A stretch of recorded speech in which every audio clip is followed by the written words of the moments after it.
Hello everyone, नमस्कार। आप सभी को टेक्स्ट बुक पर आप सभी का स्वागत है। मैं वरुण अवस्थी, आप सभी का जीएस गुरु, आपके लिए एक बहुत ही इंपॉर्टेंट सेशन लेकर आया हूं। दोस्तों, हम सभी को पता है 2025 की यूपीएससी सीएपीएफ की वैकेंसीज आ चुकी हैं। सीएपीएफ का मतलब क्या है? Central arm police force. जी हां, मिनिस्ट्री ऑफ होम अफेयर्स के अंतर्गत ये सारी वैकेंसीज आती हैं और साथ में भारत की पैरामिलिट्री फोर्सेज हैं। ये पैरामिलिट्री फोर्सेज जैसे कि बीएसएफ हो गई, border security force, CISF, CRPF, SSB जिसको सशस्त्र सीमा बल बोलते हैं, या फिर आईटीबीपी जिसको इंडो तिब्बतियन बॉर्डर पुलिस बोलते हैं। इन सभी में इसकी वैकेंसीज निकलती हैं।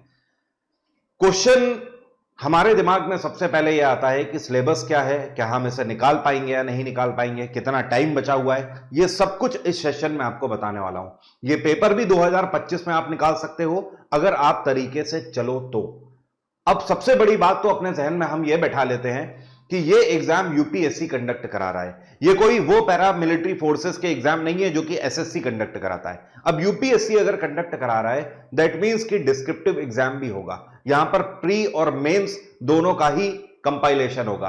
अब किस तरीके से पेपर होगा, क्या क्या सिलेबस होगा, ये सारी चीजें आपको बता रहा हूं और साथ में ये भी बता रहा हूं क्या गलतियां आपको नहीं करनी है। तो बहुत ध्यान से इस सेशन में मेरे साथ आप बने रहिएगा। आगे बढ़ने से पहले सबसे पहले तो देख लेते हैं कितनी टोटल वैकेंसी है। तो टोटल 357 वैकेंसीज हैं।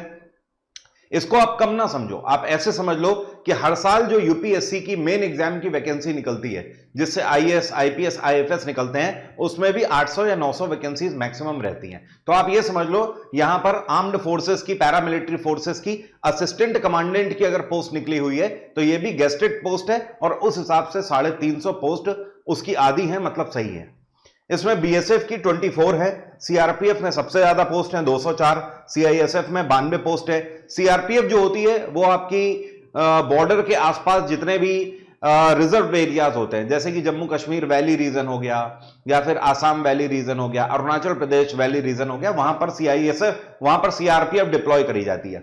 जो सीआईएसएफ होती है यह आपकी इंडस्ट्रियल पर्पस के लिए होती है, जैसे कि आपकी मेट्रो की सिक्योरिटी हो गई या फिर आपका एयरपोर्ट की सिक्योरिटी हो गई, वहां पर आपको सीआईएसएफ मिलती है। आईटीबीपी में 4 वैकेंसीज हैं केवल और एसएसबी में 33 वैकेंसीज हैं। आगे चीजों को समझते हैं। यहां पर मैंने आपको सीधे सीधे दिखा दिया है कि टोटल कितने सेंटर्स होंगे। तो यूपीएससी ने टोटल 47 सेंटर्स रखे हुए हैं। आप एक बार इसे पूरा देख लीजिएगा। नोटिफिकेशन पूरा कमेंट सेक्शन में रहेगा, तो वहां से भी आप इसे डाउनलोड कर लीजिएगा। नोटिफिकेशन जब आप पूरा देखेंगे तो उसमें पेज नंबर 6 में दिए हुए हैं। मुझे नहीं लगता कि इन 47 सेंटर्स की वजह से आपको कोई भी दिक्कत आने वाली है। आपके घर के आसपास कहीं ना कहीं आपको सेंटर मिल ही जाएगा। ये 47 सेंटर्स सारे स्टेट्स और यूटीज की लोकेशन को देखकर ही रखे गए हैं।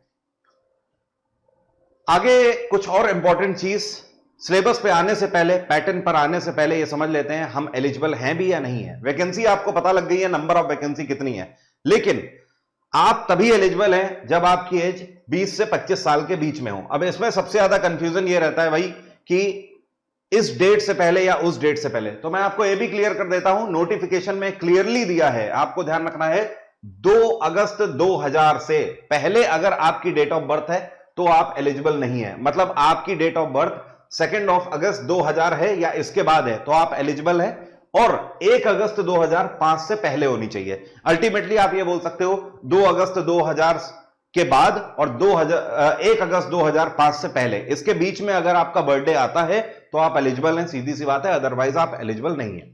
दूसरी एक और चीज, बहुत अच्छी एलिजिबिलिटी मुझे यह लगी कि आप केवल ग्रेजुएट होने चाहिए, और ग्रेजुएट आप किसी भी स्ट्रीम में हो सकते हैं, किसी भी यूनिवर्सिटी से भारत की हो सकते हैं। ठीक है, तो अगर आप एक सिंपल ग्रेजुएट हैं तो आप इस पेपर को के लिए एलिजिबल है और इसको आगे चल के क्वालिफाई भी कर सकते हैं। आगे अब जो मेन इंपॉर्टेंट थिंग पर हम आ रहे हैं उसको समझने की कोशिश करिएगा। नोटिफिकेशन में एनेक्चर 1 में सारी चीजें दी हुई हैं। मैंने आपको बता दिया है कि आप एलिजिबल कब होंगे। ठीक है, 20 से 25 के बीच में।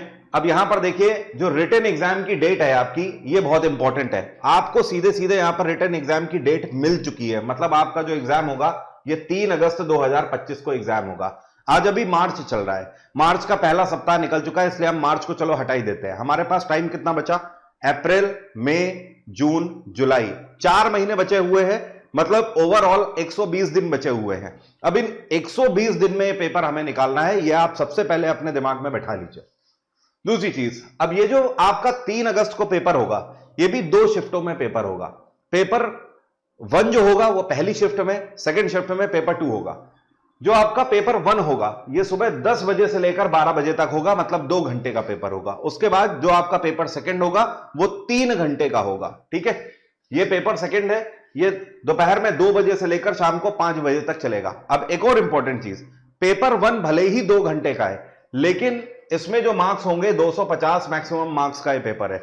लेकिन पेपर सेकंड भले ही ज्यादा देर का है, लेकिन ये 200 मार्क्स का होगा। जो पेपर 1 है वो आपका ऑब्जेक्टिव मल्टीपल चॉइस क्वेश्चंस होंगे। अब इसमें भी आपसे पूछा क्या क्या जाएगा, तो ध्यान रखिएगा, अभी मैं उस पर आऊंगा। फिलहाल आप ये समझ लें, पेपर 1 जो है ये सुबह 10 से 12 बजे तक 250 नंबर मैक्सिमम मार्क्स का होगा।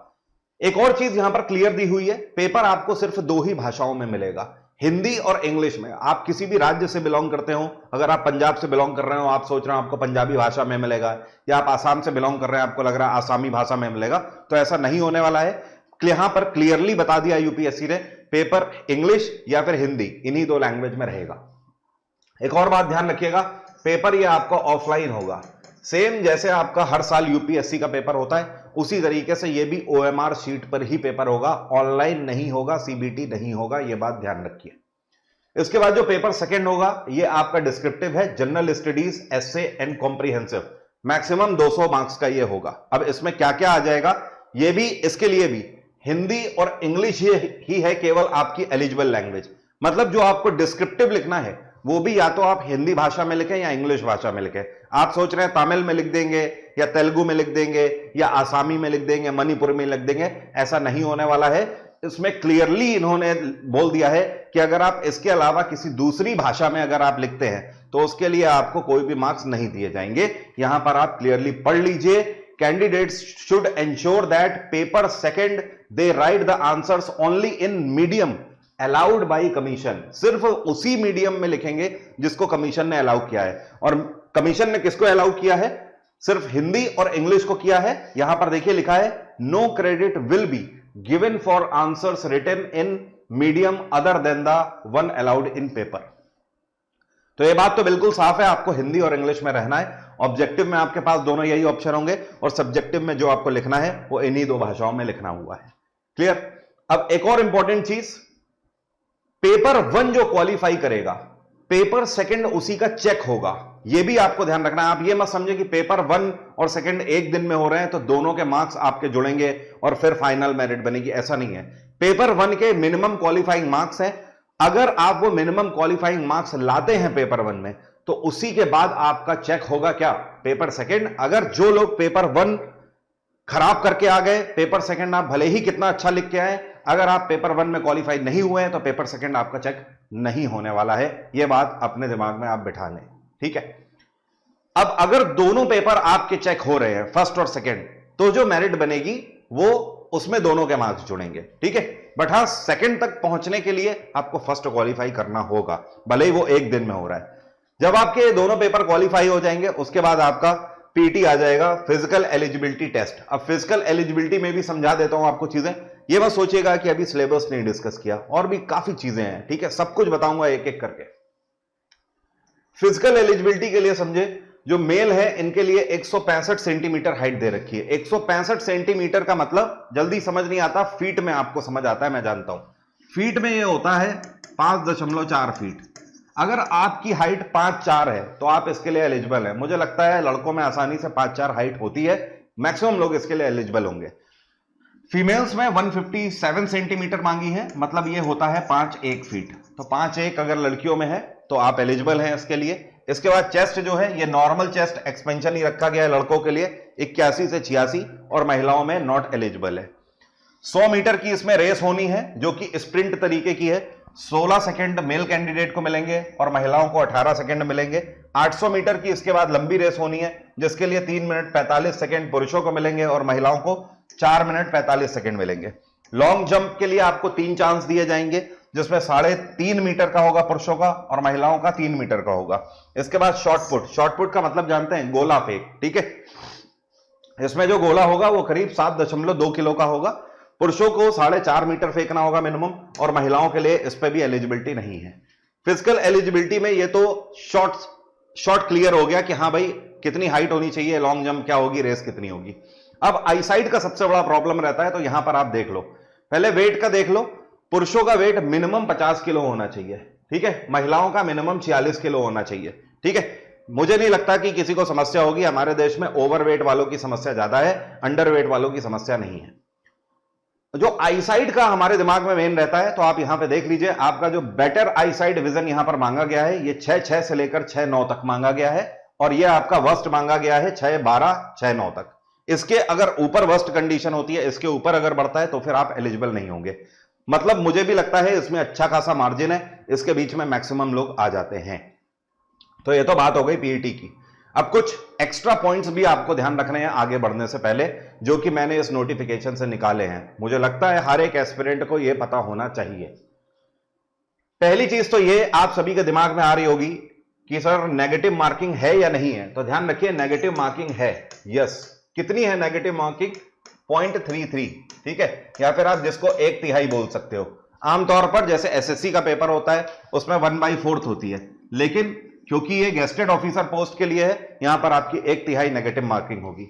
अपार्ट फ्रॉम दिस, जितने भी हमारे एक्स सर्विसमैन होंगे उनको 5 साल का एज रिलैक्सेशन दिया गया है। एक्स सर्विसमैन के लिए अलग से कोटा भी रखा गया है, आपको 10% का एक्स्ट्रा कोटा मिलेगा, जितने भी हमारे आर्मी, नेवी या एयरफोर्स वाले होंगे एक्स सर्विसमैन। एग्जाम टाइप मैं आपको पहले ही बता चुका हूं, ऑफलाइन ही होगा, सेम यूपीएससी का जो मेन एग्जाम होता है, जो रेगुलर एग्जाम होता है उसी की तरह ओएमआर शीट पे। लेकिन ओएमआर शीट पे आपको सिर्फ एक ही पेन का यूज करना है, और वो होना चाहिए ब्लैक बॉल पेन। आप नीले, पीले, हरे, लाल किसी पेन का यूज नहीं कर सकते हैं। तो पंगा वहां पर फंस जाता है, जो लोग नीले पेन से लगा के आ जाते हैं, आपकी ओएमआर ही चेक नहीं होगी, ये क्लियरली नोटिफिकेशन में दिया है। तो आप ब्लैक बॉल पेन का ही यूज करें ओएमआर शीट में। ऑफिशियल वेबसाइट से ही फॉर्म भरें, और ऑफिशियल वेबसाइट मैंने यहां पर दे दी है upsconline.gov.in। और ऑनलाइन एप्लीकेशन जो है ये आपके स्टार्ट हो चुके हैं 5 मार्च से, और जो मैक्सिमम इसकी लास्ट डेट है ये है 25 मार्च 2025। 25 मार्च को भी ये मत समझे कि रात में 11:59 तक फॉर्म भरे जाएंगे, नहीं। 25 मार्च को शाम को 6 बजे तक ही फॉर्म भरे जाएंगे। 6 बजे के बाद कोई भी फॉर्म आप नहीं भर पाएंगे। फॉर्म थोड़ा सा लेंदी है। फॉर्म को पार्ट 1, 2, 3, 4 इन 4 पार्ट्स में डिवाइड किया गया है, इसलिए मैं आपको बोलूंगा 25 मार्च तक का वेट ना करें। वैसे भी लास्ट टाइम पे सर्वर हैवी हो जाता है, अभी से इसे भर दें, क्योंकि कोई गलती होगी तो उसके लिए आपको बता दूं, गलती के लिए आपको जैसे 25 मार्च तक फॉर्म भर दिए गए, उसके बाद विंडो क्लोज हो जाएगी, आप फॉर्म नहीं फिल कर पाएंगे, कोई भी नया कैंडिडेट। लेकिन कोई भी अगर आपसे गलती हो गई है तो उसके लिए भी आपको टाइम दिया गया है।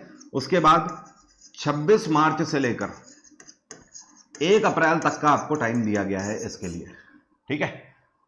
आप सभी मैक्सिमम लोग ये सोच रहे होंगे कि सर मेंस किस तरीके से होगा, और प्री में कौन कौन से सब्जेक्ट पूछे जाएंगे, और मेंस में भी कौन कौन से सब्जेक्ट और कैसे ऐसे राइटिंग करना है, और क्या क्या चीजें और भी पूछी जाएंगी। अगर आप चाहते हैं मैं उस पर भी एक वीडियो बनाऊं तो परेशान मत होइए, अगले 48 घंटे के अंदर वो भी वीडियो लेकर आ रहा हूं, जिसमें सिर्फ और सिर्फ सिलेबस की बात करेंगे, और एक एक चीज आपको बताऊंगा कि कैसे आपका मेंस आसानी से निकलेगा। दिमाग में एक और सवाल आ रहा होगा, सर इस एग्जाम की तैयारी कहां पे करें, कोचिंग तो कहीं होती ही नहीं है, इस एग्जाम की तो अलग से कोचिंग है ही नहीं, एसएससी की है, यूपीएससी की है, रेलवे की है। तो मैं आपको बताता हूं, टेक्स्ट बुक है ना, टेक्स्ट बुक में आप कंप्लीट रिकॉर्डेड बैच इसका ले सकते हो। 120 दिन का समय बचा है, वैसे तो मार्च में भी अभी कुछ देर है, लेकिन 120 दिन का मैं मान के चल रहा हूं समय बचा है। आप 100 दिन में अपना पूरा सिलेबस जल्द से जल्द खत्म करें। इवन आप 100 दिन के लिए भी ना रखें, 90 दिन में आपका सिलेबस खत्म होना चाहिए, और आखिरी के 1 मंथ में आपके मॉक टेस्ट भी होने चाहिए। तो ऐसा सिर्फ तभी हो सकता है जब आपको एक बार में पूरा कंप्लीट पैकेज मिल जाए बैच का। तो एक कंप्लीट बैच का लिंक वीडियो के डिस्क्रिप्शन में है, वहां से जाके आप टेक्स्ट बुक से पूरा यूपीएससी सीएपीएफ का सिलेबस एंटायर कवर कर सकते हैं, और इस बार का अपना एग्जाम क्लियर कर सकते हैं। बहुत जल्द आ रहा हूं आपके साथ सिलेबस लेकर डिस्कस करने, प्री और मेंस में किन किन चीजों का आपको ध्यान रखना है, किन किन सब्जेक्ट्स पर ज्यादा फोकस करना है, कहां से प्रीवियस ईयर्स में ज्यादा क्वेश्चन पूछे गए हैं, और मेंस में क्या गलतियां नहीं करनी। इंटरव्यू भी होगा, कितने नंबर का होगा और क्या गलतियां उसमें नहीं करनी है, ये भी अगले वीडियो में बात करूंगा। तब तक के लिए thank you everyone, bye, take care, have a nice day, आपका दिन मंगलमय।